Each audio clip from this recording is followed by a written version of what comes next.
जय हिंद, वंदे मातरम, भारत माता की जय। भाई बहनों, स्वागत है एक बार फिर से आप सभी का ओपीएस न्यूज पर। तो आइए दोस्तों बात करते हैं, आखिर असम में किसकी बनेगी सरकार, कौन बनेगा असम का अगला मुख्यमंत्री। क्या भारतीय जनता पार्टी दोबारा से अपनी सत्ता बचा पाएगी या फिर दोस्तों कोई और पार्टी जो है ना यहाँ पर मुख्यमंत्री पद की कमान संभालेगी। जिस तरह से असम में चुनावी माहौल सरगर्मी तेज हो चुकी है, जहाँ दोस्तों विधानसभा चुनाव की बात की जाए तो 27 मार्च से ही चुनाव का दौर जारी है और 2 मई 2021 को चुनाव का अंतिम चरण है और अंतिम चरण का मतदान 2 मई के दिन होगा। और इस बार दोस्तों कांग्रेस पार्टी और AIUDF पार्टी दोनों ने आपस में गठबंधन कर लिया है और उसी के साथ एक बार फिर से दोस्तों कुर्सी बनाने की, चुनाव जीतने की सरगर्मी यहाँ पर जिद्दोजहद के साथ बनी हुई है। और इसी के साथ भारतीय जनता पार्टी भी अपनी सत्ता बचाने में जी तोड़ मेहनत कर रही है। लगभग सभी पार्टियों ने चुनावी घोषणा पत्र में अलग अलग लुभावने वादे किए थे, जनता के लिए कुछ नई योजनाएं निकालने का काम किया था। जानते हैं दोस्तों असम की कुल 126 विधानसभा की सीटों में से आखिर किस किस पार्टी को कितनी कितनी सीटें हासिल हो सकती है। 126 में से जिस पार्टी को 64 सीटें मिलेगी ना, वही पार्टी दोस्तों स्पष्ट बहुमत के साथ अपनी सरकार बनाने में कामयाब होगी। ऐसे में जान लेते हैं दोस्तों कि 126 में से भारतीय जनता पार्टी को कितनी सीटें मिल सकती है, कांग्रेस पार्टी को कितनी सीटें मिल सकती है, जबकि किसी अन्य पार्टी के खाते में कितनी सीटें जा सकती है। एक एक करते हुए जान लेते हैं आखिर दोस्तों की किस किस पार्टी के खाते में कितनी कितनी सीटें मिलने की उम्मीद है। सबसे पहले शुरुआत करते हैं असम के उदलगुड़ी जिले से। उदलगुड़ी जिले में दोस्तों कुल विधानसभा की 2 सीटें हैं और 2 सीटों में से यहाँ पर दोस्तों जनता की जो राय है और रेशियो है ना, वो बराबर बैठता हुआ नजर आ रहा है। जनता की राय के मुताबिक 2 में से 1 सीट भारतीय जनता पार्टी को, जबकि 1 सीट ही कांग्रेस पार्टी को मिल सकती है। और वहीं दोस्तों अगली चर्चा करते हैं, लेकिन उससे पहले एक छोटी सी आपसे गुजारिश करना चाहेंगे, अगर आप केंद्र में नरेंद्र मोदी जी को पसंद करते हैं, आप चाहते हैं दोस्तों मोदी जी दोबारा से भारत देश के प्रधानमंत्री बने, तो दोस्तों इस वीडियो को लाइक करके अपना समर्थन जरूर दिखाइएगा। आज जानते हैं दोस्तों इस वीडियो में लाइक के माध्यम से कि आखिर नरेंद्र मोदी जी को कितने कितने व्यक्ति जो समर्थन करते हैं, सपोर्ट करते हैं। दोस्तों यहाँ पर जानते हैं असम के कछार जिले के बारे में। तो कछार जिले में विधानसभा की कुल 7 सीटें हैं और 7 सीटों में जनता की राय की बात करें तो दोस्तों 7 में से लगभग 4 सीटें जो है वो भारतीय जनता पार्टी को मिलती हुई दिखाई दे रही है, जबकि 2 सीटों के आसपास दोस्तों कांग्रेस पार्टी को मिल सकती है। और वहीं दोस्तों एक आध सीट जो है ना वो किसी अन्य पार्टी के खाते में भी जा सकती है। अगली चर्चा करते हैं दोस्तों असम के करीमगंज विधानसभा की। करीमगंज विधानसभा में दोस्तों कुल 5 सीटें हैं और जनता की राय के मुताबिक यहाँ पर दोस्तों 5 में से 5 ही सीटें कांग्रेस पार्टी के खाते में जा सकती है। दोस्तों इस बार असम में जिस तरह से AIUDF पार्टी के साथ गठबंधन किया है ना, दोस्तों चुनावी रणनीति एक बार फिर से माहौल बदल देने वाली लग रही है। करीमगंज विधानसभा की 5 की 5 ही सीटें कांग्रेस पार्टी को मिल सकती है। जिस तरह से दोस्तों असम में चुनावी घोषणा पत्र की बात की जाए तो दोस्तों भारतीय जनता पार्टी के जो राष्ट्रीय अध्यक्ष है JP नड्डा जी, उन्होंने बड़ी घोषणा करते हुए कहा कि असम में स्कूल जाने वाली सभी बच्चियों को फ्री साइकिल दी जाएगी। जिन बच्चियों ने दोस्तों स्कूल में साइकिल चलाने लायक उम्र पार कर ली है, लगभग 8वीं 9वीं की परीक्षा पार कर ली है ना, सभी को दोस्तों स्कूल जाने के लिए बच्चियों को फ्री में साइकिल दी जाएगी। 2 लाख लोगों को सरकारी नौकरियां दी जाएगी और 8 लाख लोगों को प्राइवेट नौकरियां दी जाएगी। और वहीं असम राज्य के 30 लाख लोगों को हर महीने 3-3 हजार रुपए की आर्थिक मदद दी जाएगी ताकि उनके जीवन स्तर में सुधार हो और दोस्तों उनकी गरीबी दूर हो सके। मतलब दोस्तों भारतीय जनता पार्टी ने जनता के लिए बड़ी बड़ी कल्याणकारी योजनाएं चलाने का वादा किया है। ऐसे किसान जो कि भूमिहीन है, जिनके पास बिल्कुल भी जमीन नहीं है, ऐसे किसानों को जमीन का पट्टा दिया जाएगा। और वहीं असम की संस्कृति और भाषा के बचाव के साथ ही आत्मनिर्भरता योजना के बारे में भी बल दिया गया है। कुल मिलाकर असम राज्य में दोस्तों जिस तरह से अगर बीजेपी की दोबारा से सरकार बनती है ना, तो दोस्तों भारतीय जनता पार्टी जो है लोगों के लिए बड़ी बड़ी कल्याणकारी योजनाएं लेकर आ सकती है। और वहीं अगली चर्चा करते हैं असम के कामरूप जिले की। कामरूप जिले में दोस्तों विधानसभा की कुल 6 सीटें हैं और जनता की राय और ओपिनियन पोल की चर्चा करें तो 6 में से 3 सीटें भारतीय जनता पार्टी को, जबकि 2 सीटें कांग्रेस पार्टी को मिल सकती है। और वहीं एक आध सीट किसी अन्य पार्टी के खाते में भी जा सकती है। अगली चर्चा करते हैं कामरूप महानगर की। तो दोस्तों असम के कामरूप महानगर में विधानसभा की कुल 4 सीटें हैं और जनता की राय और ओपिनियन पोल के मुताबिक 4 में से दोस्तों यहाँ पर 3 सीटें भारतीय जनता पार्टी को और 1 सीट जो है ना वो कांग्रेस पार्टी के खाते में जीत हासिल हो सकती है। कार्बी आंगलोंग जिले की चर्चा करें तो कार्बी आंगलोंग में विधानसभा की कुल 3 सीटें हैं और यहाँ पर भी दोस्तों 3 में से पूरी की पूरी तीनों ही सीटें कांग्रेस पार्टी को मिलती हुई दिखाई दे रही है। यहाँ पर दोस्तों बीजेपी को एक छोटा सा झटका लग सकता है। कार्बी आंगलोंग में सभी सीटें दोस्तों कांग्रेस पार्टी को मिल सकती है जनता की राय के मुताबिक। कोकराझार जिले की चर्चा करें तो कोकराझार जिले में विधानसभा की कुल 3 सीटें हैं और यहाँ पर जनता की राय और ओपिनियन पोल समर्थन की बात की जाए तो 3 में से 2 सीटें दोस्तों भारतीय जनता पार्टी को, जबकि 1 सीट जो है ना वो कांग्रेस पार्टी को मिल सकती है। गोलपाड़ा में दोस्तों विधानसभा की 4 सीटें हैं और यहाँ की चारों विधानसभा की सीटों में से 2 सीटें भारतीय जनता पार्टी को और 1 सीट कांग्रेस पार्टी को मिल सकती है, जबकि दोस्तों 1 सीट यहाँ पर किसी अन्य पार्टी के खाते में भी जा सकती है। गोलाघाट विधानसभा में दोस्तों 4 सीटें हैं और यहाँ पर 4 सीटों की विधानसभा ओपिनियन पोल की चर्चा करें ना तो 4 में से 1 सीट भारतीय जनता पार्टी को, जबकि 3 सीटें जो है वो दोस्तों कांग्रेस पार्टी को हासिल हो सकती है। गोलाघाट विधानसभा में, ठीक है ना, 4 में से 3 सीटें यहाँ पर भी कांग्रेस को मिल सकती है। लगभग 1 सीट जो है ना वो दोस्तों भारतीय जनता पार्टी को हासिल हो सकती है। गोलाघाट में दोस्तों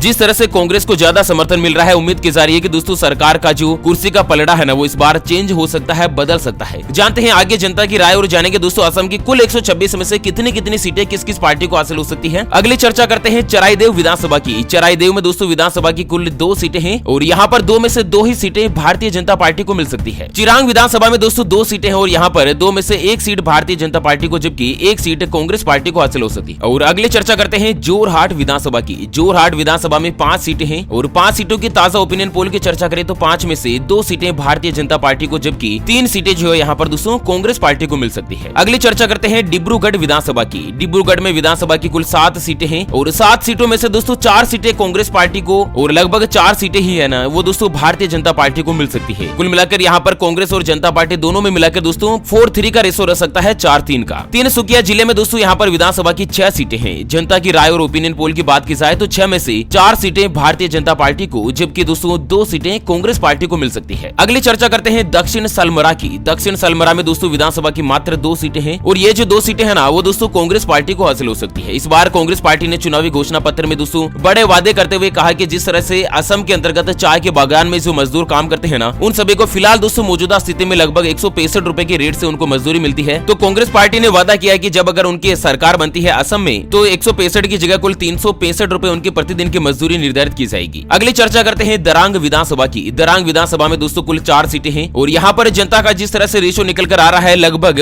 जनता की राय के मुताबिक दोस्तों आधी सीटें दोनों ही पार्टियों को मिल सकती है। 4 में से लगभग 2 सीटें भारतीय जनता पार्टी को जबकि दोस्तों 2 सीटें ही कांग्रेस पार्टी को हासिल हो सकती है। अगली चर्चा में जानते हैं दीमा हसाओ की। दीमा हसाओ में दोस्तों मात्र 1 विधानसभा की सीट है और यह जो सीट है ना वो दोस्तों कांग्रेस पार्टी को हासिल हो सकती है। धुबरी विधानसभा की चर्चा करें तो दोस्तों यहाँ पर भी विधानसभा की 5 सीटें हैं और 5 विधानसभा सीटों में से लगभग 3 सीटें भारतीय जनता पार्टी को जबकि 2 सीटें कांग्रेस पार्टी को हासिल हो सकती है। धेमाजी विधानसभा में दोस्तों 2 सीटें हैं और यहाँ पर जिस तरह से जनता का रेशो निकल कर आ रहा है ना दोस्तों भारतीय जनता पार्टी को इतना जबरदस्त समर्थन मिल रहा है दोस्तों आपको भी जानकर बड़ी हैरानी होगी। जानते हैं इसके बारे में पूरी डिटेल और अगली चर्चा करते हैं। साथ ही दोस्तों अंत में यह भी चर्चा करेंगे कि आखिर 126 में से किस किस पार्टी को कितनी कितनी सीटें हासिल हो सकती है। पूरी जानकारी जानते हैं लेकिन उससे पहले दोस्तों हमेशा की तरह एक नजर डालते हैं आज के माइंड क्विज यानी कि गिवे वाले सवाल की तरफ। तो दोस्तों आज का माइंड क्विज वाला सवाल आप स्क्रीन पर देख पा रहे हैं। लंकापति दशानन का जीवन चरित्र रामायण में आता है या महाभारत में? जी हाँ दोस्तों दोबारा सुन लीजिएगा, लंकापति दशानन रावण का जीवन चरित्र रामायण में आता है या महाभारत में? तो फटाफट से लिखना है क्वेश्चंस का सही जवाब इस वीडियो के नीचे कमेंट बॉक्स में और हाँ सही जवाब देने वाले किसी एक खास कमेंट्स को सिलेक्ट किया जाएगा हमारी ओपीएस न्यूज टीम की तरफ से और उससे दिया जाएगा एक सैमसंग कंपनी का S9 शानदार स्मार्टफोन मोबाइल। ध्यान रखिएगा दोस्तों मोबाइल कुछ पुराना है मतलब बॉक्स ओपन है, स्पॉन्सरशिप के अंतर्गत हमारे को मिला हुआ है जो कि सही जवाब देने वाले किसी एक लकी विजेता को सीधा गिफ्ट के रूप में डिलीवर कर दिया जाएगा बिना 1 रुपया भी चार्ज लिए। तो दोस्तों धेमाजी विधानसभा में कुल मात्र विधानसभा की 2 सीटें हैं और ये 2 ही सीटें जो है ना वो दोस्तों भारतीय जनता पार्टी को हासिल हो सकती है। नगांव विधानसभा की चर्चा करें तो नगांव में विधानसभा की कुल 8 सीटें हैं और जनता की राय के मुताबिक 8 सीटों के ओपिनियन पोल की अगर बात करें तो 8 में से 5 सीटें भारतीय जनता पार्टी को जबकि दोस्तों 3 सीटें कांग्रेस पार्टी को हासिल हो सकती है। नगांव के अंतर्गत है ना 5 सीटें भारतीय जनता पार्टी को मिल सकती है। दोस्तों यहाँ पर समर्थन जबरदस्त मिलता नजर आ रहा है बीजेपी को और उसी के साथ नलबाड़ी विधानसभा में कुल दोस्तों 3 सीटें हैं और यहाँ पर 3 में से तीनों ही सीटें भारतीय जनता पार्टी को हासिल होती हुई दिखाई दे रही है। और वहीं दोस्तों अगली चर्चा करते हैं कार्बी आंगलोंग जिले की। जो पश्चिमी कार्बी आंगलोंग जिला है ना यहाँ पर भी दोस्तों विधानसभा की 3 सीटें हैं लेकिन यहाँ पर दोस्तों बीजेपी को इतना कुछ खास समर्थन मिलता हुआ नहीं दिखाई दे रहा है। दोस्तों कांग्रेस पार्टी और इसके गठबंधन में यहाँ पर जबरदस्त तेजी बढ़त के साथ